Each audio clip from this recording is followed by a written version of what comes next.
إن الحمد لله نحمده تعالى ونستعينه ونستغفره ونعوذ بالله من شرور أنفسنا ومن سيئات أعمالنا من يهده الله فلا مضل له ومن يضلل فلا هادي له أشهد أن لا إله إلا الله وحده لا شريك له وأشهد أن محمدا عبده ورسوله قال الله تعالى في كتابه الكريم يا أيها الذين آمنوا اتقوا الله حق تقاته ولا تموتن إلا وأنتم مسلمون يا أيها الناس اتقوا ربكم الذي خلقكم من نفس واحدة وخلق منها زوجها وبث منهما رجالا كثيرا ونساء واتقوا الله الذي تساءلون به والأرحام إن الله كان عليكم رقيبا يا أيها الذين آمنوا اتقوا الله وقولوا قولا سديدا يصلح لكم أعمالكم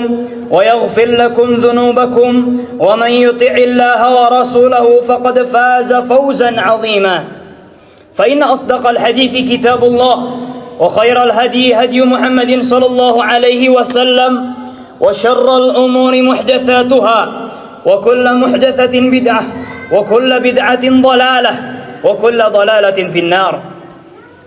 Jamaah sidang Jumat yang semoga dirahmati oleh Allah Azza wa Jal, kita bersyukur kepada Allah Tabaraka wa Ta'ala yang masih melimpahkan nikmat karunia dan anugerahnya kepada kita yang takkan pernah bisa terhitung. Wa in ta'uddu ni'matallahi la tuhsuha.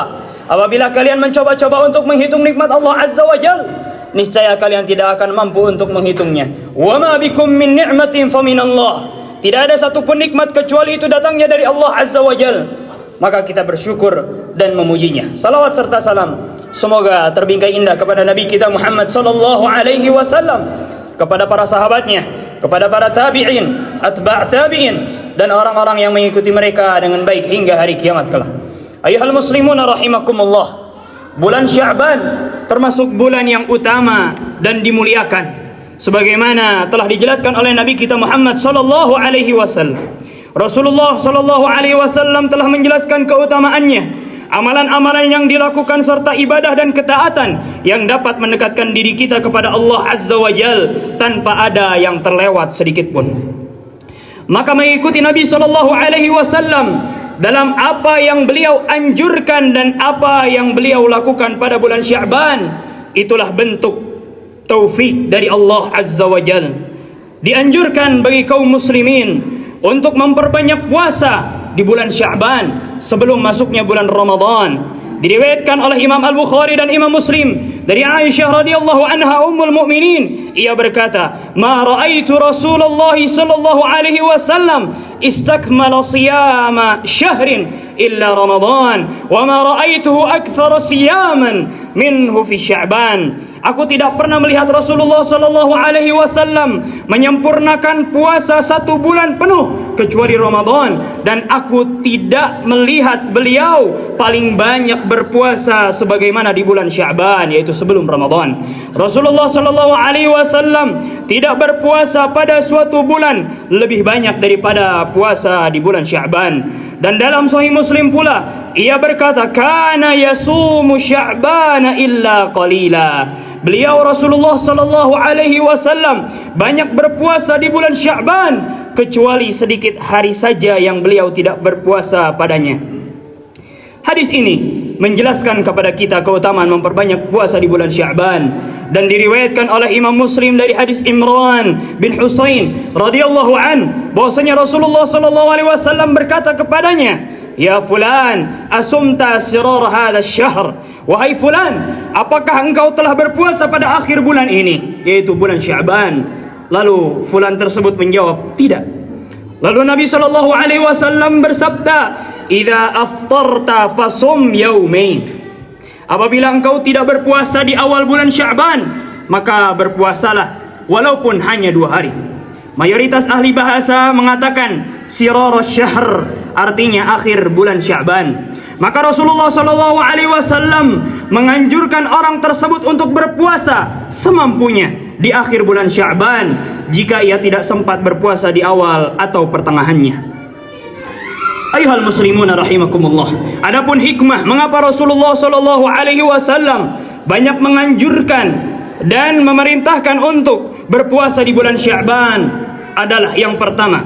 Diriwayatkan oleh Imam Ahmad dan selainnya dari Aisyah radhiyallahu anha, ia berkata, "Kana ahabbu syuhuri ila Rasulillah sallallahu alaihi wasallam an yasumahu Sya'ban thumma yasilahu bi Ramadan." Bulan yang paling dicintai oleh Rasulullah sallallahu alaihi wasallam untuk berpuasa di dalamnya adalah bulan Sya'ban, kemudian beliau menyambungnya dengan bulan suci Ramadan. Berkata Imam Ibnu Utsaimin rahimahullah di dalam kitab Asy-Syarhul Mumti', qala ahlul ilmi shaumu Sya'ban yunazzal manzilata ar-ratibati qabla al-fariidah wa shaumul Muharram yunazzal manzilata an-naflil mutlaq. Para ulama berkata bahwasanya puasa di bulan Sya'ban kedudukannya itu seperti salat sunnah rawatib sebelum masuk salat fardu, yaitu salat wajib. Maka membiasakan diri dengan berpuasa di bulan Sya'ban adalah hikmahnya agar kita terbiasa sebelum masuknya bulan suci Ramadan. Berkata Al-Hafidz Ibnu Rajab rahimahullah dalam kitab Al-Lataif Al-Ma'arif, "Shaum Sya'ban afdalut tatawwu' ma kana qariban min Ramadan qablahu wa ba'dahu وذلك ملتحق بصيام رمضان لقربه منه وتكون منزلته من الصيام بمنزلة السنن الراتب." Kata Imam Ibnu Rajab rahimahullah, puasa Sya'ban sebaik-baik puasa sunnah. Sebaik-baik puasa sunnah adalah yang dekat dengan bulan Ramadan, baik sebelum Ramadan ataupun setelahnya. Dan puasa di bulan Sya'ban itu kedudukannya seperti salat sunnah rawatib.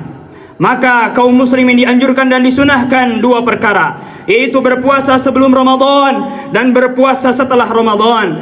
Para ulama memandang bahwa hikmahnya adalah agar puasa sebelum dan sesudah Ramadan seperti salat sunnah rawatib yang menyempurnakan cacat-cacat yang ada di dalam salat fardu. Begitupun puasa di bulan Sya'ban bisa menyempurnakan kecacatan, kekurangan yang ada di dalam puasa Ramadan. Adapun hikmah kedua, ayuhal muslimun rahimakumullah, diriwayatkan oleh Imam An-Nasa'i dari hadis Usamah bin Zaid radhiyallahu an. Ia berkata, aku berkata, "Wahai Rasulullah, aku tidak melihat engkau berpuasa pada satu bulan dari bulan-bulan lain sebagaimana engkau berpuasa di bulan Sya'ban." Maksudnya, mengapa engkau memperbanyak berpuasa di bulan Sya'ban?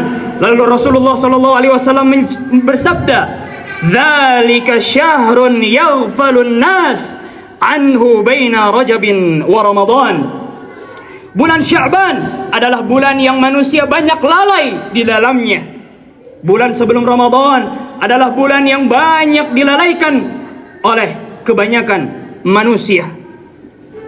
Banyak manusia lalai beribadah di bulan Sya'ban, lalai dari berpuasa, yang puasa adalah ibadah yang agung dan mulia. Sejak manusia diciptakan, puasa sudah ada dan syariat puasa telah ditetapkan baik yang wajib maupun yang sunnah. Hal ini menunjukkan betapa agungnya ibadah puasa. Maka ayuhal muslimun rahimakumullah, hikmah yang ketiga mengapa memperbanyak puasa di bulan Sya'ban adalah karena amal-amal saleh manusia seluruhnya diangkat pada bulan tersebut, yaitu bulan Sya'ban. Nabi SAW bersabda, "Wa innal a'mala turfa'u fih." Sesungguhnya amalan-amalan manusia itu diangkat kepada Allah Azza wa Jal pada bulan Sya'ban. Maka para ulama pensyarah hadis mengatakan yang dimaksud dengan amal di sini adalah amalan-amalan tahun. Lalu Nabi SAW bersabda, "Wa inni uhibbu an yurfa'a amali wa ana sha'im." Dan aku suka apabila amalan-amalanku dinaikkan kepada Allah Azza wa Jal dalam keadaan aku sedang berpuasa. Dalam hadis Abu Umamah radhiyallahu an yang diriwayatkan oleh Imam An-Nasa'i dan selainnya, Rasulullah sallallahu alaihi wasallam bersabda, "Alaika bis-shaum fa innahu la mithlalah." Hendaknya engkau berpuasa karena tidak ada satupun ibadah yang sebanding dengan berpuasa. Ayuhal muslimun rahimakumullah. Adapun hikmah yang keempat dari memperbanyak puasa di bulan Sya'ban adalah dikarenakan Sya'ban adalah bulan di antara Rajab dan Ramadan. Bulan Rajab termasuk dari bulan-bulan haram yang mulia, dan bulan Ramadan termasuk dari bulan paling utama secara mutlak dan paling mulia di antara bulan-bulan. Maka Rasulullah sallallahu alaihi wasallam menjelaskan bahwa memperbanyak puasa di bulan Sya'ban karena ia berada di antara dua bulan yang sangat agung, sehingga bulan Sya'ban juga memperoleh keutamaannya. Inilah sebagian besar hikmah yang disebutkan dalam penjelasan mengapa Nabi sallallahu alaihi wasallam memperbanyak puasa di bulan Sya'ban. Dan para salafus saleh kita juga memperbanyak membaca Al-Quran di bulan Sya'ban sebelum masuk bulan Ramadan, sebagaimana disebutkan oleh Ibnu Rajab dalam kitab Lataiful Ma'arif dari Salamah bin Kuhail dan Habib bin Abi Thabit. Keduanya berkata, Syahrul Sya'ban Syahrul Qurra. Bulan Sya'ban sebelum masuknya bulan Ramadan adalah bulan yang dimanfaatkan oleh para qurra untuk memperbanyak membaca Al-Quran. Adapun tentang malam nisfu Sya'ban, ayuhal muslimuna rahimakumullah, malam pertengahan bulan Sya'ban tidak pernah dikhususkan dan dispesialkan oleh Allah, tidak pula oleh Rasulullah sallallahu alaihi wasallam, dan tidak pula dengan kesepakatan para sahabat radhiyallahu anhum. Tidak pernah ada pengkhususan baik dengan salat tertentu atau zikir tertentu maupun sedekah tertentu. Hadis-hadis yang datang tentang keutamaan malam ini berjumlah 9 hadis, dan yang paling bagus sanadnya adalah hadis Abu Musa al-Ash'ari dari Mu'adz dan juga Abu Tha'labah al-Khushani radhiyallahu anhum, bahwasanya Rasulullah sallallahu alaihi wasallam bersabda, "Innallaha yattali ala ibadihi lailatan nisfi min Sya'ban, fayaghfiru lil mu'minin wa yumli lil kafirin wa yad'u ahlal hiqdi bihiqdihim hatta yad'u." Sesungguhnya Allah Azza wa Jal melihat kepada hamba-hambanya pada malam pertengahan Sya'ban, lalu dia mengampuni orang-orang yang beriman di malam nisfu Sya'ban, memberi penangguhan waktu kepada orang-orang kafir, dan menelantarkan orang-orang yang memiliki kedengkian dengan kedengkian mereka sampai mereka mau meninggalkan dosa kedengkian tersebut. Hadis ini diriwayatkan oleh Imam At-Tabarani dalam Al-Kabir. Mayoritas ahli hadis melemahkan hadis ini, namun sebagian ulama seperti Al-Imam Al-Albani rahimahullah menghasankannya. Dan jika hadis ini diterima sebagai hasan, maka di dalamnya terdapat penjelasan bahwa Allah Azza wa Jal memberikan keutamaan pada malam nisfu Sya'ban. Adapun perintah ataupun syariat untuk mengkhususkan malam itu dengan salat malam, maka tidak ada satupun hadis yang sahih tentang hal itu. Begitu pula ajakan untuk mengkhususkan puasa pada tanggal 15 Sya'ban, maka tidak ada hadis sahih yang menetapkannya. Maka ayuhal muslimun rahimakumullah, ikutilah sunnah Nabi sallallahu alaihi wasallam dan jangan berbuat hal-hal baru. Berpegang teguhlah dengan agama Rasulullah sallallahu alaihi wasallam dan jangan menyelisihinya. Ambillah apa yang sahih dari Rasulullah sallallahu alaihi wasallam dan tinggalkan apa yang tidak sahih dari beliau. Aqulu qouli hadza wa astaghfirullah li wa lakum fastaghfiruhu innahu huwal ghafurur rahim.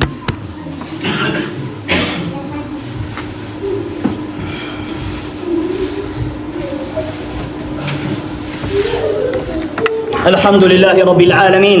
والعاقبة للمتقين ولا عدوان إلا على الظالمين. أشهد أن لا إله إلا الله وحده لا شريك له ناصر الموحدين وأشهد أن محمدا عبده ورسوله حذر من الخوارج المارقين وصلى الله على نبينا محمد وعلى آله وأصحابه حمة الدين. Apabila kita lihat apa yang terjadi pada malam pertengahan Sya'ban, telah terjadi berbagai musibah besar, muncul banyak perkara baru dan bid'ah yang mencoreng Islam dan menyelisihi syariat. Dan bid'ah tersebut menimbulkan kerusakan dan bahaya. Ada yang sampai berani mengatakan bahwasannya malam nisfu Sya'ban adalah malam Lailatul Qadar. Padahal yang benar adalah Lailatul Qadar berada di bulan Ramadan dan berada di 10 malam terakhir bulan Ramadan. Tidak ada dalil yang sahih, tidak pula hadis lemah yang bisa dikuatkan yang menyatakan bahwa malam nisfu Sya'ban adalah Lailatul Qadar. Sebagian orang juga ada yang menamakan bahwa nisfu Sya'ban adalah malam kebaikan, malam keberkahan, malam dikabulkannya doa, dan malam penentuan takdir. Ibadah-ibadah baru yang dibuat pada malam nisfu Sya'ban adalah salat malam, yaitu salat al-fiyah. yang muncul pada abad kelima. Salat yang terdiri dari 100 rakaat. Pada setiap rakaat membaca qul huwallahu ahad sebanyak 10 kali. Bid'ah ini terjadi di Mesir dan Syam. Perbuatan ini sungguh memberatkan manusia dengan sesuatu yang tidak ada dalilnya sama sekali di dalam Al-Quran ataupun hadis Nabi SAW. Dan di antara hal-hal baru yang dibuat pada malam nisfu Sya'ban adalah menyalakan api, lilin, dan memperbanyak lampu. Bid'ah ini terus berlangsung hingga pertengahan abad ke-8 Hijriyah. Kemudian Sultan Al-Malik An-Nasir melarang solat bid'ah tersebut dan melarang penyalaan api.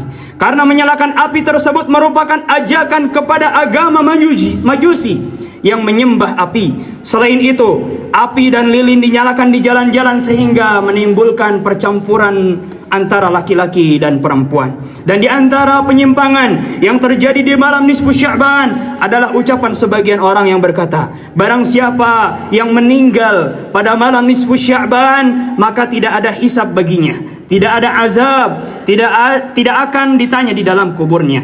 Ini semua tidak ada dalilnya, baik dari Al-Quran ataupun hadis sahih maupun hadis dhaif. Bukankah keselamatan hanya di tangan Allah Azza wa Jalla semata? Tidak ada sekutu baginya, tidak dimiliki oleh malaikat dan nabi sekalipun. Ayuhal muslimuna rahimakumullah, menghidupkan malam nisfu Sya'ban dengan ibadah-ibadah yang tidak ada dalilnya dalam Islam, ini termasuk dari berbuat bid'ah yang dilarang di dalam Islam dan termasuk melampaui batasan-batasan Allah Azza wa Jal. Agama ini agama Allah, maka lakukanlah ibadah yang hanya Allah syariatkan di dalam Al-Quran ataupun sunnah Nabi SAW. Maka agama ini bukan sekedar yang penting baik atau warisan dari nenek moyang. Agama ini agama Allah, maka sesuaikanlah dengan apa yang Allah Azza wa Jal inginkan. Dan di antara perkara yang terjadi pada bulan Sya'ban, tepatnya pada tanggal 9, 10, dan 11 adalah apa yang disebut dengan ziarah ke makam Nabi Hud di Hadramaut. Ziarah pada hari-hari tersebut ke makam yang diklaim sebagai makam Nabi Hud, padahal tidak ada seorang pun yang mengetahui letak makam Nabi Hud kecuali Allah Azza wa Jal. Bagaimana mungkin makam ini diketahui sementara antara kita dengan Nabi Hud alaihi salam terdapat jarak waktu lebih dari 35 abad.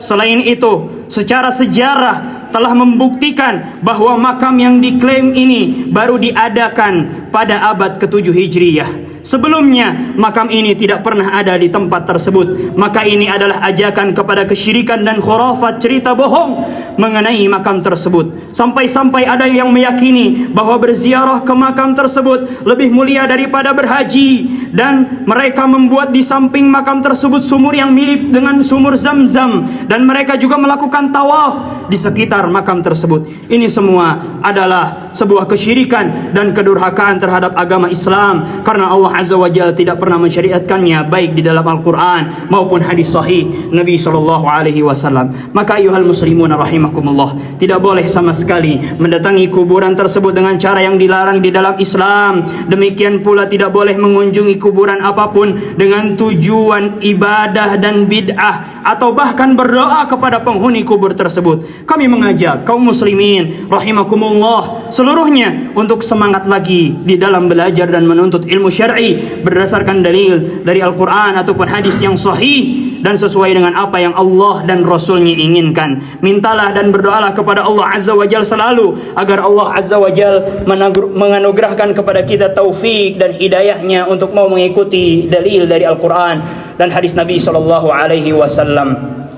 قال الله تعالى في كتابه الكريم إن الله وملائكته يصلون على النبي يا أيها الذين آمنوا صلوا عليه وسلموا تسليما اللهم اغفر للمسلمين والمسلمات والمؤمنين والمؤمنات الأحياء منهم والأموات اللهم اغفر للمسلمين والمسلمات والمؤمنين والمؤمنات الأحياء منهم والأموات اللهم أعز الإسلام والمسلمين اللهم أعز الإسلام والمسلمين ودمر أعداءك أعداء الدين اللهم انصر إخواننا في فلسطين اللهم انصر إخواننا في كل مكان يا رب العالمين ودمر أعداءك أعداء الدين اللهم إنا نسألك الهدى والتقى والعفاف والغنى اللهم إنا نسألك نسألك الجنة وما قرب إليها من قول أو عمل. اللهم إنا نعوذ بك من النار وما قرب إليها من قول أو عمل. اللهم إنا نسألك الهدى والتقى والعفاف والغنى. ربنا آتنا في الدنيا حسنة وفي الآخرة حسنة وقنا عذاب النار. سبحان ربك رب العزة أما يصفون وسلام على المرسلين والحمد لله رب العالمين. أقيم الصلاة.